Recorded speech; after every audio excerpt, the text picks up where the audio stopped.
ताजपोशी कल। कई वीवीआईपी को भेज दिया गया है निमंत्रण। सीएम फेस का नहीं हुआ है ऐलान, लेकिन समारोह के लिए टाइट सिक्योरिटी का इंतजाम। अंबानी अडानी के अलावा कई उद्योगपतियों की शिरकत की चर्चा। 30,000 से ज्यादा अतिथियों को दिया गया है न्योता। बीजेपी के लिए है दिल्ली की जीत बहुत बड़ी। समारोह की उतनी ही भव्य और दिव्य है तैयारी। 8 फरवरी को रिजल्ट के बाद लंबे इंतजार के बाद आखिरकार वो पल करीब आ ही गया जब दिल्ली को नया सीएम मिलने जा रहा है। तारीख और समय तय हो गया है। अतिथियों को न्योता भी भेज दिया गया है। देश की राजधानी में शपथ ग्रहण समारोह के लिए सिक्योरिटी का भी हाईफाई इंतजाम किया गया है। देश की राजधानी को मुख्यमंत्री जो मिलने वाला है, बीजेपी के लिए जीत बहुत बड़ी है। उसी हिसाब से समय लेकर बीजेपी ने इस जीत का जश्न मनाने की तैयारी भी बड़ी की है। दिल्ली के रामलीला मैदान, जहां पर शपथ ग्रहण समारोह होने वाला है, उसे दुल्हन की तरह फूल माला और लाइटों से सजाया जा रहा है। हर वो इंतजाम किया जा रहा है जिससे ये समारोह दिव्य और भव्य लगे। 20 फरवरी को दोपहर 12 बजे दिल्ली को मिल जाएगा वो चेहरा जो बीजेपी के विजन के अनुसार काम करेगा। जिस काम का बीजेपी ने वादा किया है, उन सब कामों को धरातल पर उतारने का भरसक प्रयास करेगा। अंदाजा लगाइए ये मौका बीजेपी के लिए कितना बड़ा है। 27 साल बाद बीजेपी को दिल्ली के लिए सीएम चेहरा ढूंढने का मौका मिला है, तो निश्चित तौर पर बीजेपी आलाकमान कोई ऐसा चेहरा ही ढूंढेगा जो सबको चौंका देगा। कहा तो ये भी जा रहा है कि क्योंकि यूपी के सीएम योगी आदित्यनाथ की छवि बहुत चमक रही है और लोगों के बीच में वो चर्चा का विषय भी खूब बन रहे हैं, तो संभव है कि कोई उनकी ही छाया, कोई उनकी तरह ही हिंदुत्व और सनातन की रक्षा करने वाला ही इस पद पर आसीन हो। खैर, इसके लिए तो शाम तक बीजेपी विधायक दल की बैठक के संपन्न होने का इंतजार करना होगा। फिर सीएम फेस कौन होगा, इसके ऐलान के लिए भी जैसे सबकी ही सांसें थमी हुई हैं। लेकिन ये कार्यक्रम हर किसी को याद रहे, किसी की भी यादों से ओझल ना हो, ऐसा इंतजाम बीजेपी की तरफ से दिल्ली में किया जा रहा है। तभी तो 30,000 निमंत्रण पत्र बांटे गए हैं। प्रधानमंत्री नरेंद्र मोदी, केंद्रीय गृह मंत्री अमित शाह और सीएम योगी तो इस समारोह में शिरकत करेंगे ही। इनके अलावा वो कौन कौन से वीआईपी हैं जो दिल्ली में शपथ ग्रहण समारोह के साक्षी बनने वाले हैं, आइए जानते हैं। 20 राज्यों के मुख्यमंत्री, सभी केंद्रीय मंत्रियों को न्योता, सभी एनडीए नेताओं को न्योता, उपराज्यपाल, मुकेश अंबानी, गौतम अडानी समेत दर्जन भर उद्योगपतियों के आने की चर्चा।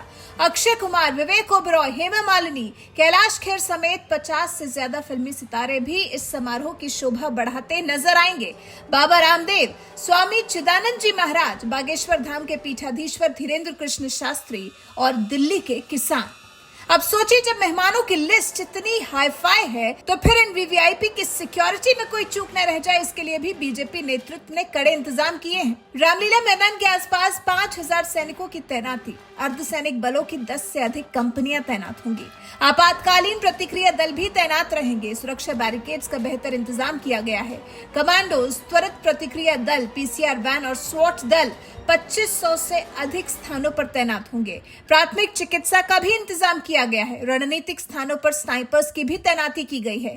एसपीजी, अर्धसैनिक बल, दिल्ली पुलिस का बहुस्तरीय घेरा बनाया गया है। सीसीटीवी कैमरे से हर पल नजर रखी जाएगी। वीवीआईपी एंट्री के लिए स्पेशल 4 गेट बनाए गए हैं। एंट्री पर मेटल डिटेक्टर भी लगाए गए हैं। मोबाइल पीसीआर गाड़ी की भी तैनाती की गई है। हाई अलर्ट पर पूरी राजधानी को रखा जाएगा। पुलिस की स्पेशल ब्रांच की यूनिट हमेशा एक्टिव रहेगी।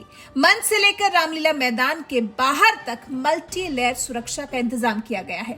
वहीं अगर सजावट और बैठने के इंतजाम की बात करें तो विशाल पंडाल तैयार किया जा रहा है। 3 अलग अलग मंच भी तैयार हो रहे हैं, जिनमें से एक मंच 40 बाय 24 मीटर का है, जबकि बाकी के 2 मंच 34 बाय 40 मीटर के हैं। 3 मंचों पर 150 कुर्सियां रखी जाएंगी। पीएम मोदी, उपराज्यपाल, नए सीएम, मंत्री परिषद के सदस्य बड़े मंच पर बैठेंगे।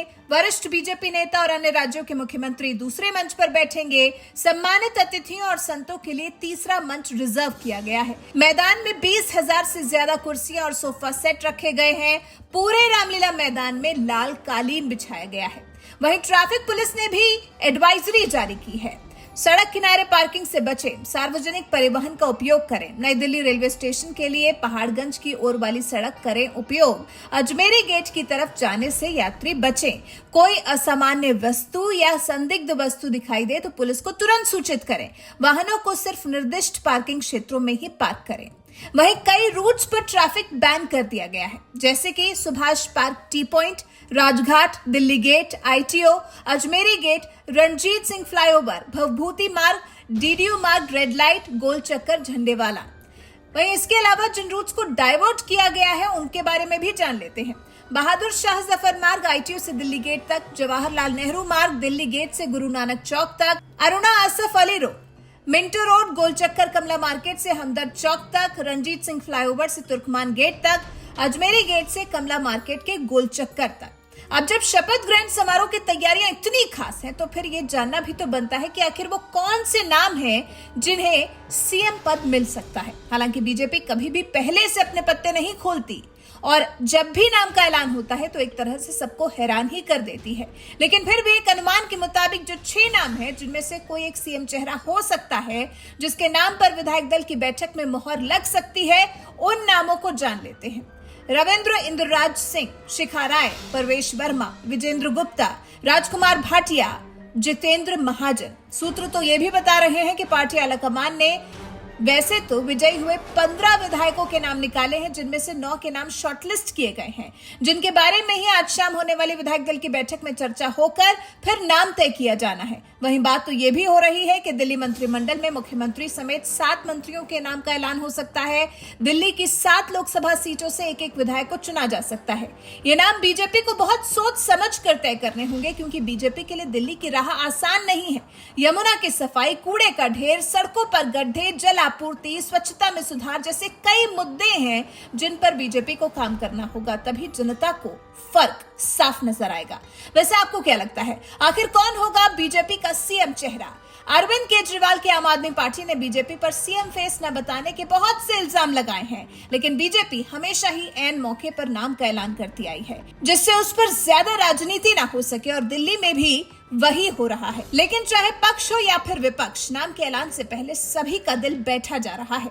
वैसे आप सीएम चेहरे को लेकर अपनी राय हमें जरूर बताइएगा। साथ ही हमारे चैनल को सब्सक्राइब करना बिल्कुल मत भूलिएगा।